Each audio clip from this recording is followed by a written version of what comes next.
खिसियानी बिल्ली खंभा नोचे। हमारे यहाँ एक मुहावरा है जिसका अर्थ है कि जब कोई व्यक्ति किसी काम में असफल हो जाता है और वह अपनी असफलता को स्वीकार नहीं करता तो वह गुस्से और झुंझलाहट में दूसरों पर दोष डालता है या अनाप शनाप बोलने लगता है। यह ऐसी स्थिति है जब कोई हार कर भी जीत का रौब दिखाता है। कुछ ऐसी ही तस्वीर देखने को मिला है। अब यह किस पर लागू होता है कमेंट सेक्शन में जरूर लिखिएगा। सवालों के साथ वर्तमान में झारखंड प्रदेश में भारतीय जनता पार्टी के साथ क्या यह मुहावरा सटीक बैठता है? हाँ या नहीं? हाँ तो कैसे, नहीं तो क्यों नहीं? कमेंट सेक्शन में इसका जवाब जरूर लिखिएगा। विधानसभा का 2025 मानसून सत्र खत्म हो गया, जिसमें दो मुद्दा व्यापक हंगामेदार रहा। पहला रिम्स 2 अस्पताल के लिए प्रस्तावित नगरी जमीन और दूसरा सूर्या हांसदा एनकाउंटर। अब क्या हंगामेदार मानसून सत्र के दौरान भाजपा पटकनी खा गए? क्या हुआ ऐसा? नमस्कार, जोहार, मैं पंकज और आप देखना शुरू कर चुके हैं आईना प्लस। गांव घर में आप आपसी लड़ाई झगड़ा देखते होंगे, जिसमें मुख्यतः जानवर के द्वारा खेती खाने से संबंधित या बच्चों के आपसी लड़ाई से। यह छोटी सी लड़ाई का एक ही कारण होता है, तोर गिदरे हमर गिदरा के काहे मार लो। ओह, ये खोरठा भाषा में था। हिंदी में बोले तो तुम्हारा बेटा मेरा बेटा को काहे मारा, या तुम अपने जानवर से मेरा खेत क्यों खिलवाया। यह लड़ाई की शुरुआत आंशिक लड़ाई या खेती खाने से होती है और सीधे पर्सनल वार तक पहुंच जाता है। वह तब होता है जब कोई एक हारने लगता है, जब एक पक्ष देखता है कि इसको नहीं पार पा रहा हूं, मैं हार रहा हूं, तो सामने वाले के निजी जिंदगी में प्रवेश कर वार करना शुरू कर देता है, यह कहते हुए कि देखा नहीं तुम्हारे साथ क्या हुआ सो, तुम कौन से दूध के धुले हुए हो। शायद लड़ाई का यह अंतिम चरण है। यही अंतिम चरण कहेंगे ना आप। अब सवाल झारखंड प्रदेश सूर्या हांसदा को लेकर क्या ठीक वैसा ही पॉलिटिकल वार देखा जा रहा है था? सूर्या हांसदा एनकाउंटर को लेकर क्या सच में भाजपा हारती हुई दिख रही है? चुनाव के बाद से मुद्दा खोज रहे बीजेपी क्या मुद्दों में हार गई? मानसून सत्र के पूरे सदन में सीबीआई जांच की हंगामा से कई सवाल निकलता दिख रहा है कि क्या भाजपा को झारखंड प्रदेश के कानूनी व्यवस्था पर भरोसा है या नहीं। अगर भरोसा नहीं तो यहां के विधायी व्यवस्था पर भरोसा क्यों, और यहां के चुनाव सर्टिफिकेट पर भरोसा क्यों? यहां के नौकरियों पर भरोसा है तो सीआईडी पर भरोसा क्यों नहीं? सीआईडी स्वतंत्र एजेंसी होने के बाद भी भरोसा नहीं करना, तो क्या ऐसे स्वतंत्र एजेंसी पर खर्च करना चाहिए? क्या भाजपा को इस बात का जवाब देना चाहिए कि सीआईडी जैसी संस्था को बंद कर देना चाहिए या झारखंड में रखना भी चाहिए? क्राइम इन्वेस्टिगेशन डिपार्टमेंट, जिसे हिंदी में अपराध जांच विभाग कहते हैं, झारखंड सरकार की स्वतंत्र एजेंसी। वहीं CBI central bureau of investigation, जो भारत सरकार का अंग है। साथ ही आप ही बताइए, प्रदेश के विपक्ष को सीआईडी पर भरोसा नहीं है और केंद्र के विपक्ष को सीबीआई पर भरोसा नहीं, तो जनता को किस पर भरोसा दिलाएंगे? डरा धमकाकर या अपनी बाहुबली का पावर दिखाकर? बहरहाल हम चलते हैं पीछे की बातों पर। खिसियानी बिल्ली खंभा नोचे। तो सूर्या हांसदा एनकाउंटर मामले में तो क्या विपक्ष ने अंतिम रूप दिखा दिया कि मैं इस मुद्दे से हार गया? सूर्या हांसदा एनकाउंटर मामले में इतने आंदोलित विह्वल हो गए कि इनकी तुलना शिबू सोरेन से कर दी। इसे आप क्या कहेंगे? पर्सनल लेवल पर जाकर अटैक करना, कि जब इंसान को अपनी लड़ाई में हार दिखाई देने लगे तो निजी जीवन में से जुड़ी पहलुओं पर वार करने लगता है। अब क्या दिवंगत शिबू सोरेन से जुड़े केस से तुलना करना क्या दर्शाता है? क्या यह मुहावरा सटीक बैठता है, खिसियानी बिल्ली खंभा नोचे? जब तुलना कर ही रहे हैं तो थोड़ा दोनों के ऐतिहासिक पन्ने भी पलट कर देखते हैं। अभी जिस केस को लेकर बीजेपी शिबू सोरेन से तुलना कर रहे हैं, वहीं दो केस है। पहला, शिबू सोरेन के कथित निजी सचिव शशिनाथ झा की हत्या। 1994 में शशिनाथ झा दिल्ली की धौला कुआं इलाके से गायब हुए थे। इसकी जांच सीबीआई को सौंपी गई और इसके बाद रांची के नगड़ी में कुछ नरकंकाल मिले थे। हालांकि इन नरकंकालों की डीएनए जांच से स्पष्ट नहीं हो पाया कि ये नरकंकाल शशिनाथ झा के है या नहीं। इसके बावजूद सीबीआई की विशेष अदालत ने शिबू सोरेन को सजा सुनाई थी। नरकंकाल की जांच यूएसए भी भेजा गया। इस केस से जुड़े अभियुक्त गवाह नंदकिशोर मेहता कहते हैं, जांच में वह नरकंकाल एक मुस्लिम युवक वलीम का निकला, जिसे शशिनाथ झा से जोड़ा गया। वह एक साजिश था झामुमो को खत्म करने का। सुनिए। गवाह में सब क्रॉस एग्जामिन हुआ है, क्रॉस एग्जामिन पूछा गया है कि तुम लोग अलीम का विक्टोरिया को रेप किया था, उसका विरोध किया अलीम, तो अलीम को मर्डर कर दिया। अब तुम लोग मिल के सब कोई अलीम का बॉडी को सीबीआई से बैठ के मिल के साजिश करके तुम लोग एक ये हो, सब क्रॉस एग्जामिन में है, सब सजेशन में है। 2 बार डीएनए था या 1 4 बार हुआ?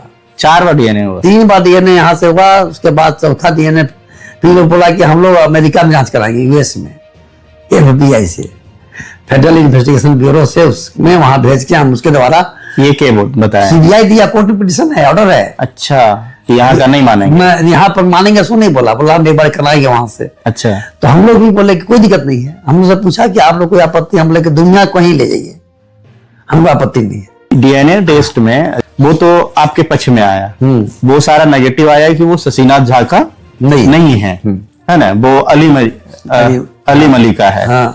तो उसके बाद भी आपके साथ सजा हुई? सजा हुआ जी को, हम लोग सबको, हम लोग 3 भाई थे, सबको सजा हुआ। मतलब आपके तीनों भाई को उठा के लेके गया पड़ा। तो ये सारे साजिश जो है किस लिए किया गया था? क्या आप गुरुजी के साथ सटे हुए थे इसलिए, या नंदकिशोर मेहता को क्यों लिया गया था उसमें एविडेंस में? हमको लिया गया सिर्फ कि शिबू सोरेन को यदि बांधना है तो एक खुट्टा चाहिए ना, रस्सी चाहिए ना। अच्छा, हमको खुट्टा रस्सी का इस्तेमाल करना चाह लो।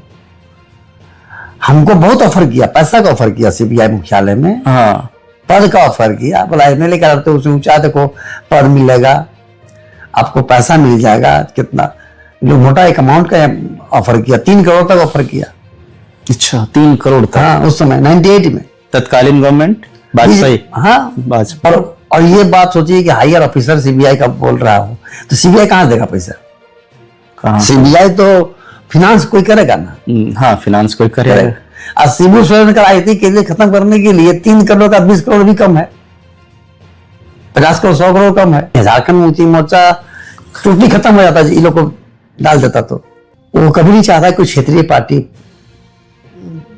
उभरे। तो राष्ट्रीय पार्टियों का पहला प्रयास होता है कि क्षेत्रीय दल के जो भी है उसको खत्म करने का। अच्छा, वहीं दूसरे मामले को देखें तो चीरुडी कांड।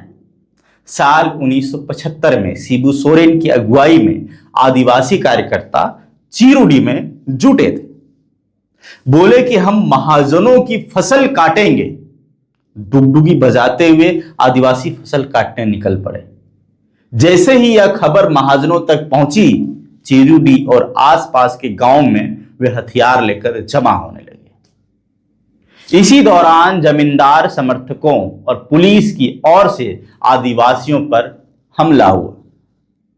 इसमें 10 से अधिक आदिवासी मारे गए। आंदोलन से संबंधित और भी कई कांड हैं। कुड़को कांड, गुआ कांड, मांडर गोली कांड, स्वर्ण रेखा कांड, पल्मा फायरिंग, विष्णुगल गोलीकांड और भी सैकड़ों। मुख्यतः यही वह केस है जिसका जिक्र शिबू सोरेन का होटवार जेल और सूर्या हासदा से की गई है। अब सूर्या हासदा के कांड को समझते हैं। पहला, बोरियो थाना कांड 135/2003 में जिक्र है कि पूर्व दुश्मनी एवं जमीन विवाद को लेकर अपने ही आदिवासी को गोली मारकर हत्या कर दिया। पूर्व दुश्मनी और अपने ही आदिवासी। दूसरा, महागामा थाना कांड 156/2010 में जिक्र है कि मुंशी हासदा को गोली मारकर हत्या कर दिया। तीसरा, बियारी जोर ललमटिया थाना कांड 71/2004, इसमें अपहरण का जिक्र है। तो इस तरह से सूर्या हासदा पर दर्जनों केस, गोली मारकर हत्या, अपहरण, रंगदारी का आरोप है, वह भी स्थानीय लोगों पर, जिसमें कई केस में बेल भी मिला है, बरी भी हुई। फिर सवाल यह नहीं कि कितने केस हैं। गोड्डा के अडानी पावर प्लांट में रैयतों का जमीन लेकर नौकरी का वादा खिलाफी करने को लेकर आंदोलित थे, तो सवाल यह है कि सूर्या हासदा की लड़ाई कारपोरेट के साथ अडानी पावर प्लांट को लेकर था, तो स्थानीय लोगों को गोली क्यों मारता था? क्षेत्र के छोटे छोटे व्यापारियों का अपहरण क्यों? स्थानीय जमीन में विवाद क्यों? हत्या क्यों? और शिबू सोरेन के ऊपर अगर हत्या का आरोप है, तो स्थानीय लोगों के हत्या को लेकर कितने आरोप है? और नहीं तो क्यों नहीं है? वहीं दिसोम गुरु शिबू सोरेन के आंदोलन को देखें तो वह महाजनों के खिलाफ था, और उस आंदोलन में महाजन और प्रशासन मिलकर शिबू सोरेन के साथी को मारते थे। तो क्या सूर्या हासदा के खिलाफ कंपनियों ने, महाजनों ने, भूमाफियाओं ने केस दर्ज किया? सूर्या हासदा क्या सच में कॉर्पोरेट से लड़ रहे थे, या सिर्फ अपनी राजनीतिक पृष्ठभूमि तैयार करने के लिए आंदोलन था? अगर अडानी पावर प्लांट में गए रैयतों के जमीन को लेकर आंदोलन था, तो रंगदारी मांगने, अपहरण करने, हत्या करने जैसे संगीन आरोप कैसे लगा? क्या सूर्या हासदा को यह अब मामला से बचने की जरूरत थी? उदाहरण के तौर पर jail camp supremo tiger Jairam Mahato का नाम लूं, तो जयराम महतो ने स्थानीयता विस्थापितों और कंपनी के खिलाफ कई मोर्चा खोला। क्या इनके ऊपर अपहरण, हत्या, गोली मारने या धमकाकर रंगदारी मांगने जैसे मामले दर्ज हैं? आंदोलनकारी निर्मल महतो की हत्या हुई, क्या इस तरह के मामले दर्ज हैं? शहीद शक्तिनाथ महतो की भी हत्या हुई, क्या इनके ऊपर इस तरह के मुकदमे दर्ज था? विनोद बिहारी महतो, क्या इनके ऊपर इस तरह के संगीन मामले दर्ज था? क्या इस तरह के संगीन आरोप, मामला, अपहरण कर रंगदारी मांगने, अपहरण कर हत्या, आपसी जमीनी विवाद में गोली मारकर हत्या जैसे मामले उपरोक्त शहीद दिवंगत लोगों पर दर्ज है? हाँ, तो सूर्या हासदा सही रास्ते में था, और नहीं तो दिसोम गुरु शिबू सोरेन के साथ उनके आंदोलन को जोड़कर उनके केस से तुलना करना चाहिए। हमारे जितने भी साथी दर्शक हैं, तमाम सवालों के जवाब को लेकर अपने विचार जरूर लिखिएगा। हमें आपके इन विचारों का इंतजार रहेगा। अंत में खिसियानी बिल्ली खंभा नोचे में ऊपर कही गई बातों को लेकर कितनी सच्चाई है, कमेंट में जरूर लिखिएगा। यह वीडियो अच्छा लगे तो लोगों तक शेयर करिएगा। यूट्यूब पर हमें देख रहे हैं तो सब्सक्राइब करिए, लाइक करिए, बेल आइकन को दबाइए। फेसबुक पर हमें देख रहे हैं तो हमें फॉलो करिए और फेसबुक पेज पर शेयर करिए। जोहार, फिर मिलूंगा इसी तरह के और वीडियोज के साथ।